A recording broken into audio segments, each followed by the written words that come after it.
Could there be a boxing match there between you and Nick if you organized it, lined it up, boxing match, and then settle the beef? And this arm would put him out in a second, so he'd never agree to it. Nikki Haley, Chris Christie, all these other characters. I'm like, okay, DeSantis is actually by comparison not that bad. He had a few establishment people in there when he came in, and his promise was to drain the swamp. Even the policy videos that he's releasing now in terms of what he's calling for, what he's planning to do, it is far beyond your wildest expectations or even dreams for like what a second Trump administration could realistically look like. So, John, thank you so much for joining me on the Reality Based podcast.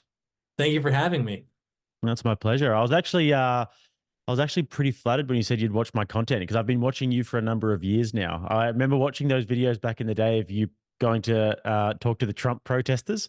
Yes, and, yes. and you talk to them how you pay zero tax and how they should democracy's not real. Yeah, looking back, that was like such irresponsible rhetoric to say into a microphone, but you get caught up in the moment and you want to like dunk on the libtards, and then you're like just asking to, have the IRS come after you or something. So I can't say I'll probably pursue that line of rhetorical mocking in the future, but yeah, that was a lot of fun. Yeah, of course. And that was kind of my introduction with guys like you. And I remember watching a lot of, do you remember Fleckers Talks? Is he still Oh around yeah, these days? yeah, Yeah, he was one of my favorites, how he used to go around with the wooden spoon microphone. Do you remember that? Those yeah. videos? Oh yeah. Hilarious. What's he doing now? Is he doing a podcast or is he still doing protest Oh, videos? you're not a show watcher. You're not familiar. Yeah, he's got a podcast that he does twice a week. And I think he calls it maybe Culture or something like that. But it's great. I This mean, week, I know he did the This Week in Culture for a while, where he just had all of the different videos from culture. yeah, so it's an actual like sit down podcast that he does with Richard Rappoi. And it's pretty good. I mean, they're really building up like a consistent, loyal audience. He's really smart, he's really good on the issues. And so yeah, he's doing well because for a while, he was known as the street content guy. And Mm. he's a great interviewer, but it's good to see him sort of pursue this because there is a certain volume of discussion that we need as many of like our guys in as possible. And so it's great that he's getting his foot in the door. Yeah, yeah. No, I should go check it out actually. Um, Big breaking news today. We've seen there's a terrorist attack in Moscow. I don't know if you're around that. Yeah. Crazy stuff. I don't know what's happening there. It's probably not good for us to speculate because it's like literally an hour old, but that's going to be a big story. But another story that's been happening over the last day or so is Candace Owens leaving the Daily Wire. I want to get your Yes. reaction to that. What do you think? What do you think about that whole situation? I'm probably going to get in trouble with my take on it, not even for the reason that people think, as if I were going to say like, you can't talk about Israel or whatever. The real take I have, just sort of knowing how these industries work, because I've worked with a lot of these more mainstream media companies, it seems like the line of questioning and argument that she was making ever since the October 7th events seemed to be very reasonable. And I know that Jeremy Boring, the CEO, had issued statements saying that like they're not going to fire her for having an opinion, blah, blah, blah. And then Ben Shapiro, I think, had expressed contempt for the sort of path she was going down at a private event. He was recorded saying so. So there was some trouble in paradise, but to my understanding, the reason that she was, and we don't even know if she was fired. All we know is that they've parted ways. My understanding of it is that she was like liking tweets that were accusing Jewish people of like drinking Christian blood. And I think that she probably was aware of what she was doing when she was doing that. I don't think that she was actually, thinking that like this is a stand that I can take. I think it was probably more that she wanted to exit that contract and was trying to see like how to go about that because from what I had seen when she was going on like Tucker Carlson and clips from her show that were going around where she was questioning APAC. She was questioning U.S. foreign policy being influenced by Israeli interests. That seemed to be like, okay, but it was when she started getting into stuff that is very taboo, very over the line, that I guess the ban hammer came down. And people are seeing that and they're assuming that it was because they're mad at what she was saying about Israel, mad at what she was saying about Jewish people. But it just seems to me like there was maybe more of a strategy there from both parties. Like I'm sure that Daily Wire was not thrilled, being that their editorial position is more or less Zionist. A lot of their donors are, of course, Zionists. I'm sure they weren't thrilled about that. But I also think that they understand the optics of like, well, we can't just fire her for saying that because then we're going to look bad. She's very popular. That's going to cost us money, blah, blah, blah.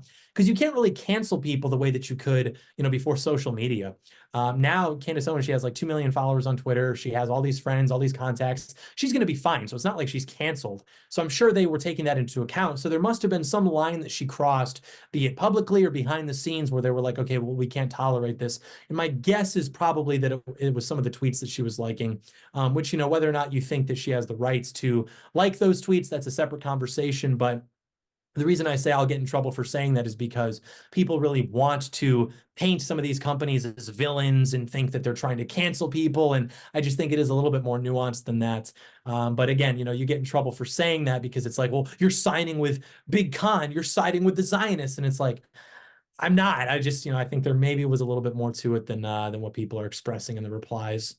Yeah, I would tend to agree with most of it. I mean, it seems as though that she was kind of angling for a move away from the Daily Wire. And Yeah. my interpretation of it is that Candace has become increasingly more red pill over the years.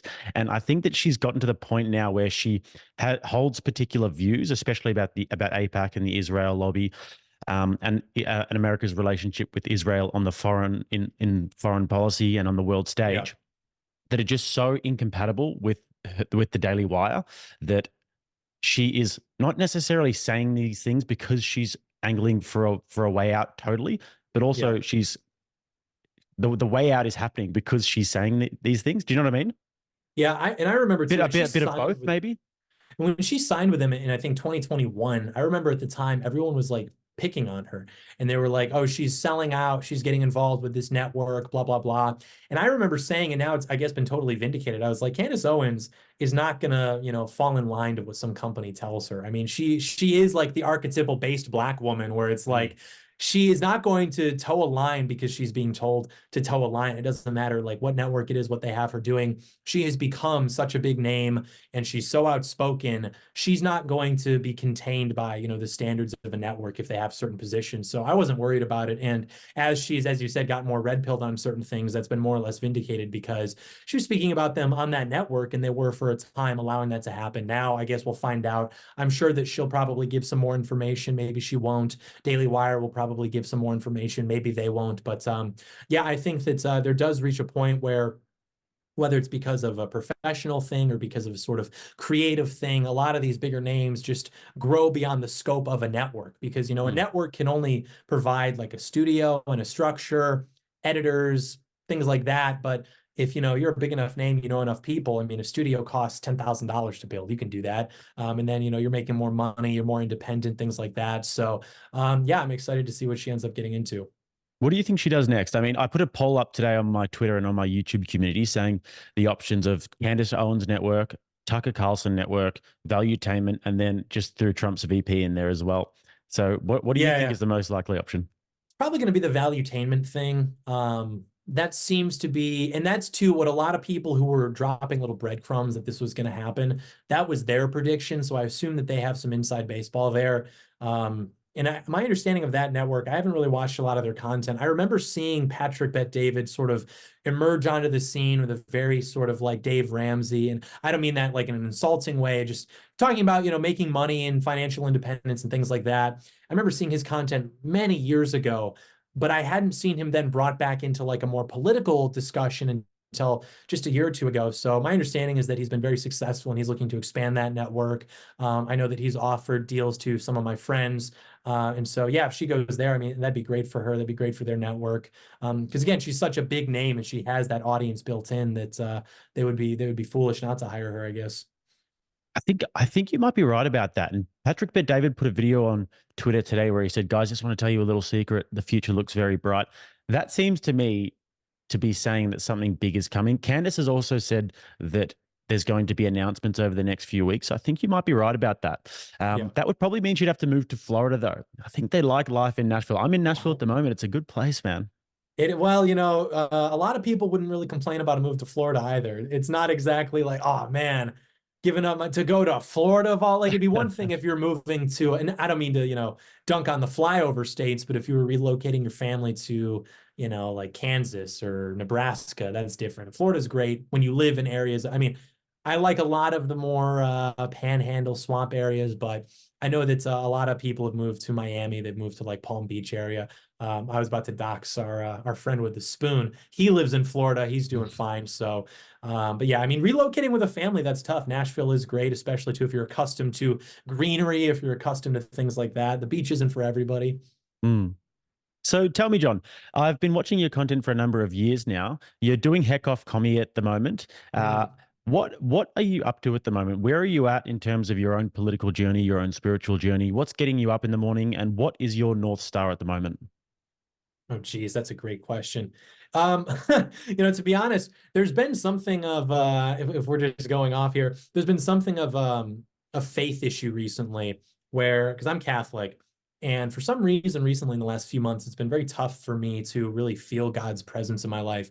Maintaining a strict prayer schedule and mass schedule and confession schedule has been real, but I don't know what it is. Maybe it's just like the cycle. Maybe it's the death of the Rothschild guy that's opened up all these new demons in the world. Or so, I don't know what it is, but that's been kind of tough recently.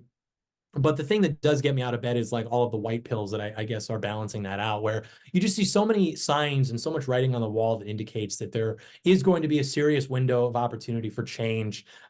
It's meeting the people that come to the events that I do, the content, things like that. That's definitely like the North Star. It's what I refer to as the slow ascent to power, which is essentially that my friends and I are all sort of occupying these nodes, these spheres, and we sort of have this aggregate ascent and we are able to do better things in greater capacities and help each other out and do things of that nature. So that is very motivating to me. It's certainly beyond the scope of what I expected when I first moved down here. The downside to that, though, is the content has been itself far less frequent because I have never expanded the operation. I've always been like a one-man band because I have been, and this isn't like said to be a perfectionist as if that's a virtue, which it's actually a weakness, which is that I'm afraid of delegating because I have this vision and I'm afraid of outsourcing that and like, oh, what if this person edits differently than I do? What if they, so it's been tough to maintain a consistent content schedule, which resultantly has made a lot of my audience very upset with me. But recently things have changed. So hopefully that will go a lot better in the future. And it has to, gearing up for 2024, that's going to be a big opportunity.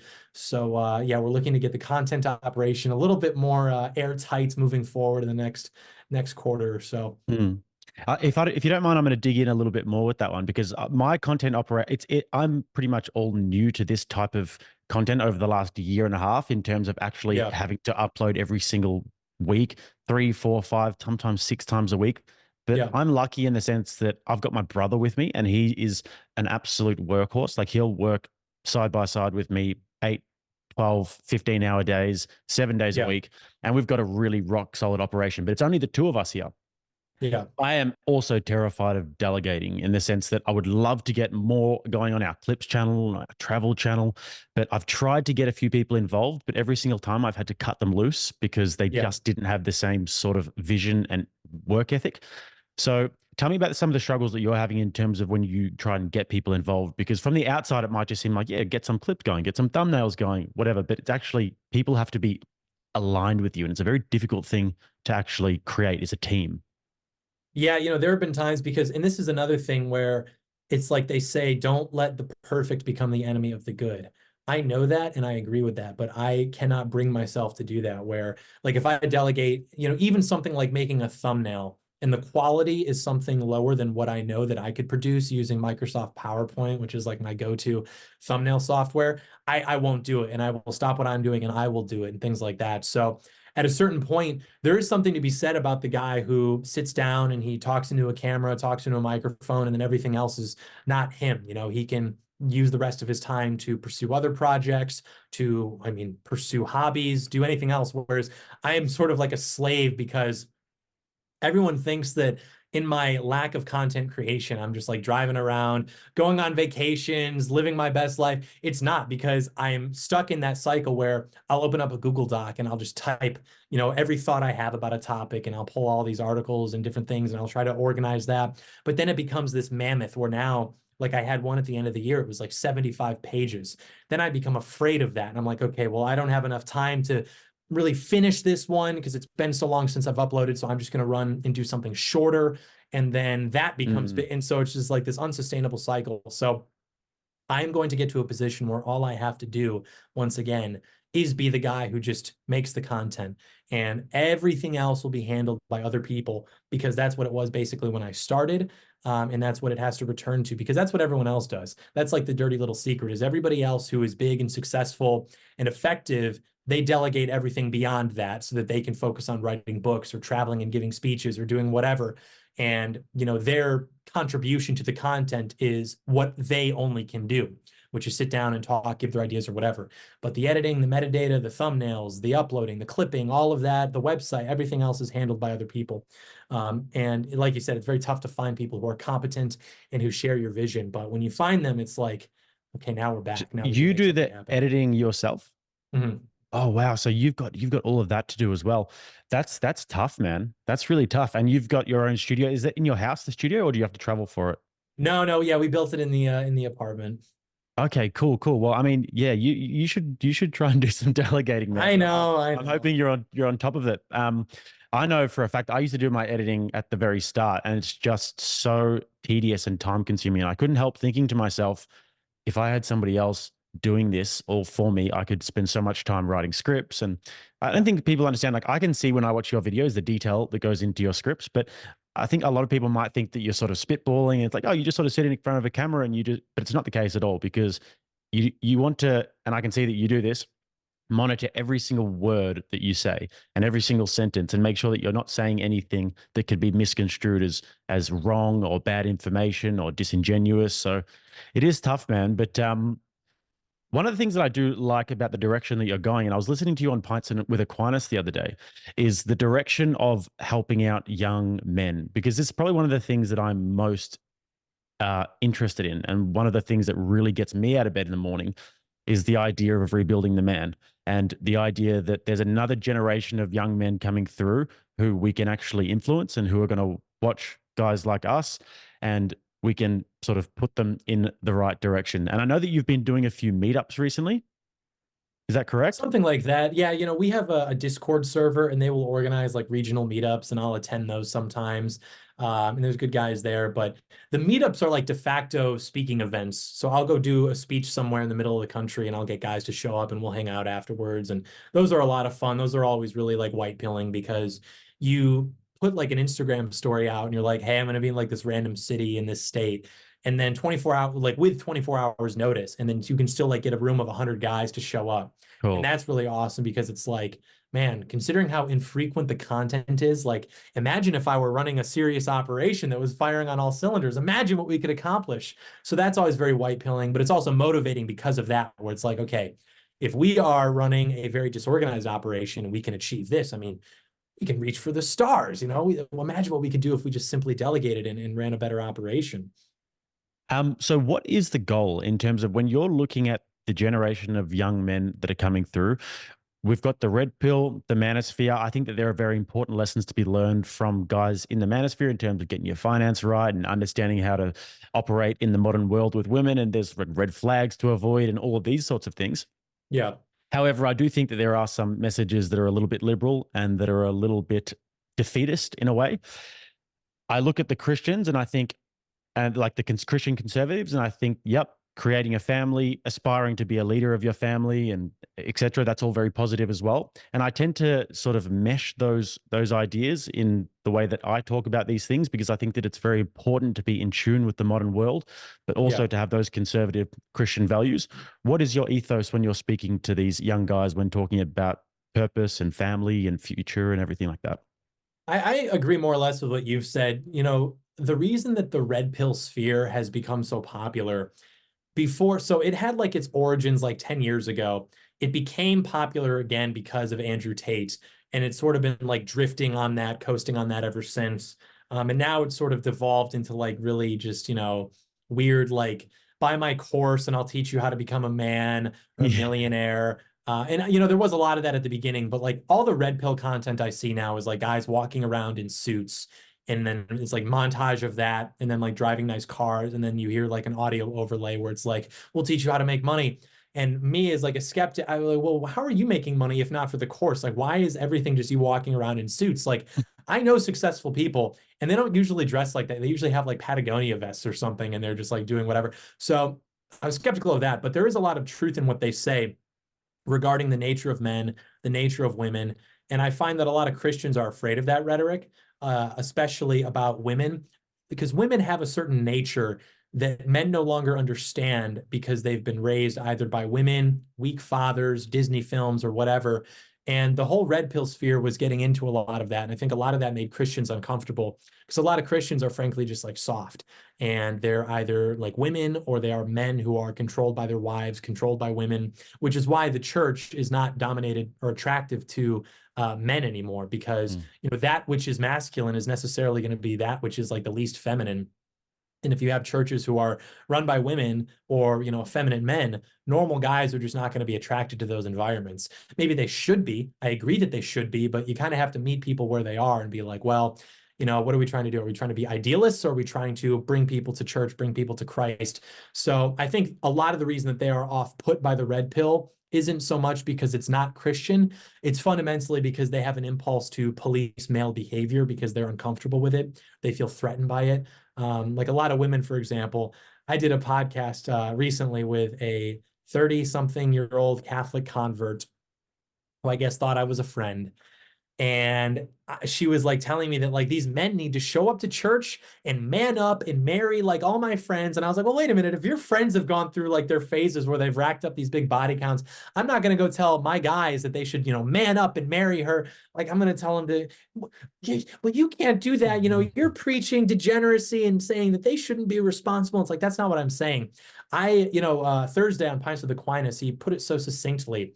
I promote Boscoism. Have fun, but don't sin. These are things that can exist compatibly. That you don't have to completely be like this guy who's never going to have a sip of alcohol and never going to smoke a cigar, and I'm going to stay at home with my wife like a real man. You don't have to do that. But then you also don't have to be a red pill guy where you're like going to measure your self-worth based on how many models you can sleep with and how many Porsches you can collect. Like there is sort of a third position, so to speak, in how you as a man exist. Mm. One of the big problems I see in terms of the messaging that's happening with young guys is that they're not really attracted to the church and to getting involved with a group of men who are Christians, for example, and because there's this stigma where Christians are sort of seen as weak and passive. Yeah. And then they look at a guy like Andrew Tate, for example. And I think that I can be quite discerning when I watch Andrew Tate because I can see that there's an act there as well. And he's a Yeah. comedian and he has achieved a lot in his life. And kickboxer, I got a lot of respect for the guy, but I'm not going to take everything that he says so seriously. Yeah. But I can so understand why a young guy, 18, 19 years old, feeling disenfranchised by the liberal world around him and the feminist order that he sees around him, when he hears Andrew Tate talk, it's like this fire lit under his ass. Yeah. And they just want to do that, go and get the Bugatti and move to Dubai and have sex with all these beautiful women. I so get that. So I'm wondering, as uh, guys who have a modicum of influence like you and I do, how we tailor our message to be able to appeal to that red-bloodedness of young men whilst also trying to be virtuous. It's, what is interesting about Andrew Tate's speech is people will hear that he's encouraging young men to, like you said, have sex with models or go to Dubai or whatever, and they'll think that that is in itself what is appealing to the young men. And I'm sure that it's going to be difficult to convince a room of teenage boys that if they have the option to do those things, that they probably shouldn't. However, I think what is most attractive about the message is simply the imposition. You see similar enthusiasm on like Little Dark Age edits where you have like Templar knights talking about, a second crusade. It is the nature of young men to want to conquer the frontier, to have the adventure. And right now, a lot of Christians just don't offer that. A great thing like was the Boy Scouts, before it was totally made effeminate and like co-ed and gay, like that was very attractive for young men, is to be able to go out into the frontier and to wrestle and shoot things and go hunting and build fires. And it was like a lot of fun. That was like a very important institution in this country, which is exactly why it was targeted. So to any Christians, I would say you need to cultivate an environment where boys can be boys again. You need normal men, normal fathers, not guys who are like, okay, haha, we're gonna like, hang out and we're gonna have a boys club and everyone there is like a total autist or like a total dork. You need to have environments which are normal environments that any guy off the street could walk into and more or less feel comfortable, but that are still oriented towards something virtuous, something greater than, just pleasure and existence in that sort of like nihilistic vacuum. And there are a lot of communities that do that. Like, for example, the community where Matt lives over in Steubenville, like they have that where they've got their own cigar lounge and it's like Mm, normal guys who are existing, but those guys are also having conversations about like the writings of saints or things of that nature. So it is certainly possible, but guys right now, I think, who are capable are more focused, understandably, with sort of looting the empire and picking at the bones while they still can, as yeah. opposed to sort of building those communities because maybe they recognize on some intuitive level that there's going to be like an economic collapse and that's not going to be possible within the next 10 years or so. So they're trying to kind of cash in while they can, as opposed to acting as a Sherpa for, these generations of young men and guiding them in a more positive direction. So that's one of the things that I really took away from that chat with it you had with Pints with Aquinas with Matt Fradd the other day, fellow Australian, by the way. Um, the idea of male spaces. See, I'm in this place at the moment where it's kind of a unique place. I think that every man maybe goes through this, every man who is very purpose driven, where I don't really have many friends at the moment. I've got luckily my brothers who I'm very close with, but I don't really have many friends because every day is pretty much work for me. And I don't really take much time for leisure.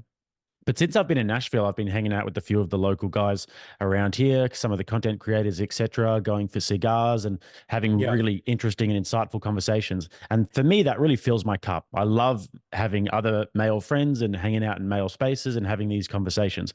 And I think that there's actually something to that where men not only just should have that, but need to have that in their life because it Yeah. keeps you sort of competitive, it keeps you sharp, and that's something that I think is being taken away a lot. And when I go to Italy, for example, I spent some time in Italy last year. That is just the norm. You get all of these old Italian guys sipping espressos until midnight, hanging out at cafes and just smoking cigars and talking shit the whole night. I think Yes. men really need that, and we don't have that anymore. So that's something that you're trying to develop as well, I see. Absolutely. Yeah. You need the environments which are like at least male coded, so to speak. Gymnasiums, cigar lounges, even like some cocktail lounges. The problem is when you introduce women into the sphere, now it becomes like sexual competition and boys start behaving differently, men start behaving differently. It's just the way that things are, which is why those like male areas were so important. And I think why there was such a push to make them co-ed and push Title IX or whatever, because anytime history has changed, it started like that because guys decide it's probably time for something to happen. And it starts in those bars, cigar lounges, or whatever. And guys can just get together and they can just talk and they can have those conversations. And you kind of have to have those spaces in public because if I don't know you and I invite you over to my house, even if we're going to have a drink, have a cigar, there is sort of like an element to that which most guys might not be comfortable with. But if we're meeting in a public place and we are just hanging out and the activity is that we're playing pool or we're smoking a cigar or we're having a cocktail or having a beer, now we're just like guys hanging out and it's whatever. We can have those conversations and maybe we can develop a relationship, become more comfortable with each other. I think, too, on that note, that's why homosexuality has been pushed so aggressively, not only because they like infertility and they like what is backwards, but it does poison the sort of pool for male friendships. Where now, if you're a guy and a guy's, being nice to you in a way that would imply that he wants to be your friend, like, hey man, do you want to come over? Hey, do you want to come? We'll grill a steak. There Mm, is this sort of little birdie that's like, is this guy like so interested true. in me or Yeah. something? Yeah. And it doesn't make you weird for thinking that. It's just, you see everything that's going on. And now men are very sort of reserved, more so than they maybe would have been even in my dad's generation, where now it's like if a guy is being really nice and really friendly, there is sort of that thing where you're like, oh man, this guy's being a little weird. I haven't dealt with this before. And then conversely, you as a guy are like, well, I don't want to make him think I'm like gay or something. So, I'm going to be very passive. And whereas, you've got stakes that are high, you sort of need to build those networks. You sort of do need to be sort of approaching people and be like, hey man, I saw that you made a joke about that guy drinking a Bud Light. Hello, fellow traveler. Yes, we are all on the same page here. And it's like, well, what's going on? That's very forward. So it does kind of slow down and I think impede the timelines that male friendships would usually have, because people are paranoid about coming off in a certain way. It's so counterproductive to not be trying to go out of your way to make male friends and guys who are aligned with you. And it's also very counterproductive for women. And I think this is a very much a common feature of modern relationships where it's sort of happy wife, happy life, and the women will sort of rule over their husbands and will say, "Oh, you," and the husband will sort of go missing as soon as he gets married, and you don't see them anymore. And it's like, "Oh, where's Billy? Oh, Billy, since he's been shacked up, we haven't seen him again." And that's Yes. a very counterproductive for both the man and the woman in that situation, because the woman wants her man to be masculine, and in order for him to keep that masculine edge, he has to have masculine friends, and he has to be existing in masculine environments. And it might be the feminine inclination to try and rule over him in that way. But I Oh think yeah. the smart women will recognize that they have to temper that and will sort of kick him out the door to go and make friends, hang out with the guys, go play golf, go smoke cigars, be happy. Because happy king, happy kingdom, as much as they like Yeah. to say, happy wife, happy life. So I think that's very, very important, man, for us to be having these male spaces and for it to be encouraged, and also for it to be just male. It's not like male spaces. Oh yeah, but I'm going to bring along Sally. We had a, Yeah. a guy that I knew that tried to bring a girl along to a male space. I won't say any more than that, but and all the guys were kind of just like, nah, sorry. And it's like Yeah. you get these women sometimes who say, "Oh, I can hang out with the boys. I can," and it's like, no, no, I'm sorry, but the only reason why you think that is because when you're there, everybody acts totally different. If there's Yeah. even one woman in the environment, then the whole entire dynamic is polluted. So as a woman, you actually could never know what it's like because as soon True. as you're Yes. there, it just changes everything. Yeah, I would even say that women who maybe feel like they have to compel their husbands or their boyfriends to go out and hang out, there's probably even some resentment brewing there. I think that women are most happy, and they'll never admit this because I don't think that women actually know what they want. I don't think that they know how to act in a way that will make them happier. And that's not said like in a demeaning way. I think that most women, if they're honest, would maybe agree with that. I mean, if you judge sort of their behavior versus what they say they want, there's obviously some misalignment there. But I think that the best situation is probably even where women are like, where's my husband? Why isn't he home? And they might complain to their friends about it. But there's something profound there where they almost feel like better knowing that he's out, maybe not just at some dive bar drinking, but with his friends, doing something, making deals, doing whatever, working towards his higher calling, his mission, as opposed to if he were just staying home. And I'm a good husband because I stay at home and I hang out with my wife. I'm a real wife guy. You see how well that works out for you in the long term. I think that there will be some resentment that brews there because it's like you said, happy king, happy kingdom. I don't think that women want to feel like their husband is like viewing her as their highest calling. I think that as much as they may say that and they might consume media that depicts that, I think that they would much prefer to be a sort of accessory to a journey that a man is already on, and he brings her along with him, which I think is something that a lot of Christian women don't like, but which I think if women are honest with themselves, the good ones will acknowledge that this is more or less true. Oh yeah. I mean, if you're a purpose-driven man who really knows where you're going and people sort of tend to magnetize towards your orbit, then women love that. I've found that that's something that is incredibly women find that incredibly attractive. Have you ever Yeah. seen those memes where it's like what she thinks you're doing when you're not with her, and it's like out with girls at the Yes. bar, and then it's like what you're Yes. really doing, and it's like carrying a massive stick on the beach or something. Literally. Yeah. Literally. It's so like that. Um, I've noticed, John, that you've had a little bit of a beef, and I could be wrong about this because I've only briefly seen it, but you've had a bit of a beef with the groupers. Could, I have look, I'm in business to get along with people. I have no beef with anybody. They have a beef with me. It is what it is. could there be a So boxing match there between you and Nick if you organized it, lined it up, boxing match, and then settle the beef? he would never agree to it. I would agree to that in a heartbeat, but he would never. It's like the Trump thing. This arm would put him out in a second, so he'd never agree to it. He would much prefer to sit in his studio and lie about me into a camera. And I don't do e-drama. So like I've never addressed it, which I guess is probably even just given more credibility to the things that he says about me. Because I'm not that guy. I'm not going to get into a shit flinging contest with another man over the internet. Like if you have a problem with me, you can reach out to me. We can settle it. But maybe it'll cross a certain line where his fate has been sealed and there is no going back, and we'll have to take a different direction. But yeah, they have a problem with me because I didn't support Kanye West for president, and because I said some things in a Twitter space which I think are true. about sort of the way that that sphere operates in politics, only because I was pressed. I was at the gym, I was in a Twitter space. These groypers came in and they were like, me, man. And so I just answered their questions. And, I'm a bad guy for it or whatever. But a lot of it is more of like they're mad at their dad, right? Because they all used to be big fans of me. And now, their favorite content creators had a falling out. And, mom tells them to hate dad. And so they're going to listen because dad abandoned them. He won't even acknowledge them. He blocks them on Twitter. And so a lot of them are just former fans that are scorned and they're bitter. And that's okay. It is what it is. But yeah, that of all the enemies, all of my enemies are like, trannies and communists and Antifa doxers and journalists. My only enemies on the right are like these people. So yeah, they've got some problem with me and I don't really understand it, but it is what it is. Yeah, I've got a similar outlook with internet beefs, to be honest. Whenever people try and go at me on Twitter, I always just look at the message or I look at the video or whatever. And I'm like, can I be bothered doing this? I'm not going to be able to change your mind. The only time that it could be possibly worth it is if there's some sort of like a viral, clippable event that's happening. And if you feel like it could bring traction to your work, otherwise, it's like fighting with your wife, like you just wouldn't do it because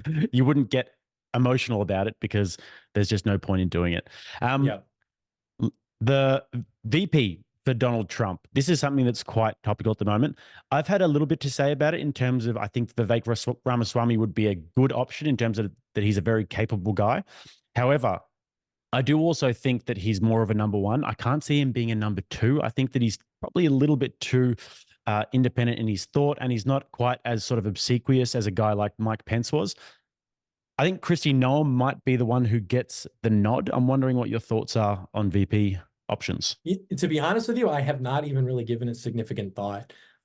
Maybe it's because I'm just trusting the plan so intensely that whoever Trump picks, I will just immediately fall in line. But I think I'd probably say JD Vance. I mean, he seems to be a guy who's very intelligent, who is, like you said, not to say that he's not a big name. I mean, he wrote that book, and he's a good public speaker and he's very intelligent and people like him. But he does seem to be a guy who could be behind the scenes, really just being an executive and operator, whereas somebody like Vivek seems to have a little bit more star power. I don't exactly know how good he is at really just like executing on things behind the scenes. I mean, I know he was literally a chief executive, but how that translates into a political sense, I'm less aware of. Yeah. Yeah, I do think that Vivek will be involved somehow, but we will see. What do you think the future what do you think the future is for a guy like Vivek and also DeSantis in terms of Trump's run will probably be over by 2028. Hopefully he has a fantastic 4 years and does Yeah. some great things, all things going to plan. And then 2028, there's going to have to be new superstars that come in because the problem is that it's a hard act to follow with Trump because he's an intoxicant. He's a very, very charismatic guy. He's the king of America. Everybody absolutely loves him who is in his camp, obviously. Somebody's Yeah. going to have to follow that. No, you're right. Actually, I used to go pretty hard on DeSantis because he tried to get into bed with neocons and artificially disrupt the Trump revolution. But then I saw those first GOP debates and I was like, okay, I'm going to take my foot off the gas a little bit because you see who else we have? Nikki Haley, Chris Christie, all these other characters. I'm like, okay, DeSantis is actually by comparison not that bad. Compared to Trump, that's one thing. But compared to the successor, I mean, yeah, he's not that bad. But then, I mean, because he did that, the base doesn't trust him. And almost more importantly, people think that he's like a dork. I mean, people look at the way that he's been videoed eating pizza. There was the whole like boot controversy. Like people are like off put by him and they don't think he's charismatic. Whereas somebody like Vivek, is very charismatic, very well spoken. But I think he was even polling less than DeSantis. People may like what he says, but maybe he hasn't like proved himself so much. So I don't know. I don't know what the successor will look like. I'm sure that if DeSantis does want it, he's going to have to really fight for it. Whereas if he had just simply bided his time and finished being a governor in 2028, then it would have been his easily. But now he's going to have to really fight for it because he did sort of go against what the base wanted. And I don't know if he'll be able to rebuild that reputation so easily. Hmm.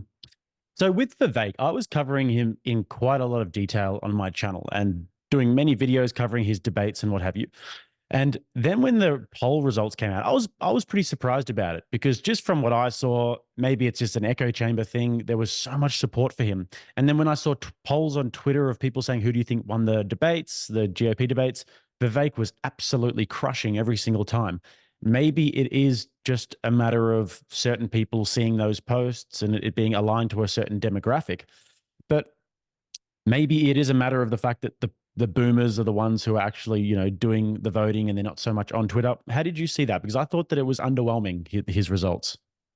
Yeah, I mean, by that point, the party had more or less been compartmentalized, I think, where anybody who would really like the performance that Vivek gave, which is more or less just exposing everyone else on stage for being like unintelligent sellouts, that person is already going to be in Trump camp.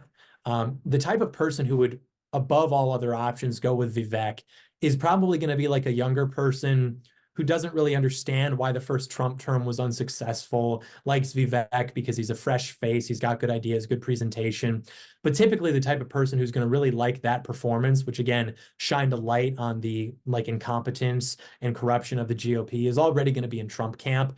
Where Hmm. somebody who maybe doesn't really like Trump so much wants somebody who's more of like an executive, who's maybe more nationalist, maybe more America first, quote unquote, they would maybe fall into the DeSantis camp. Or then people who are like total like old school neocon types, they're already going to be in the like Nikki Haley, Chris Christie camp. They're not going to want to pivot from there to Vivek for whatever reason. So yeah, it doesn't surprise me that he never really broke into double digits comfortably, but I'm sure as the field thins out over the course of the next few years, he might have better prospects. Yeah, it'll be interesting to see. And over the next few years, I think that we will see a Trump presidency. And one of the biggest problems with the Trump presidency of 2020 for that 4 years, in my opinion, was obviously the cabinet that he installed. And he had a few establishment people in there when he came in, and his promise was to drain the swamp. Some people see that as him sort of extending an olive branch and saying, I'm here, but I'm not that radical. Look, I've still got some of the old guard with me. Some people see it as him actually being some sort of a controlled opposition. How did you see that, and how do you think that that will play out in his next presidential campaign? Yeah, I think it was much more him just being a bit naive to how deep the rot was in the system. I mean, coming from a world of business where you make deals, you compromise, I think that he thought that when he won on November 6th or 8th or whatever day it was, 9th, that was it. And now his job was to execute on things. And, if he has to work with people who have the connections and have the ability to perhaps nominally aid in that agenda, then that's just what he'll have to do. I don't think he understood that those people were in those positions to then impede his administration and his agenda from day one. Paul Ryan's Congress, the people in the swamp, things like that.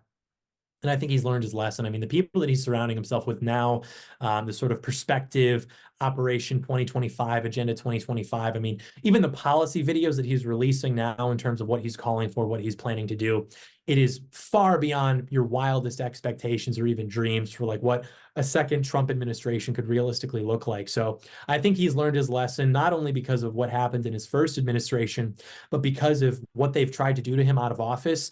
I think that like the whole dark MAGA thing is closer to truth than the opposite of that in terms of what we'll see in the second Trump administration. So that's one of the things that I'm very optimistic about is him having learned his lesson and being able to truly make America great again. I think that's very real.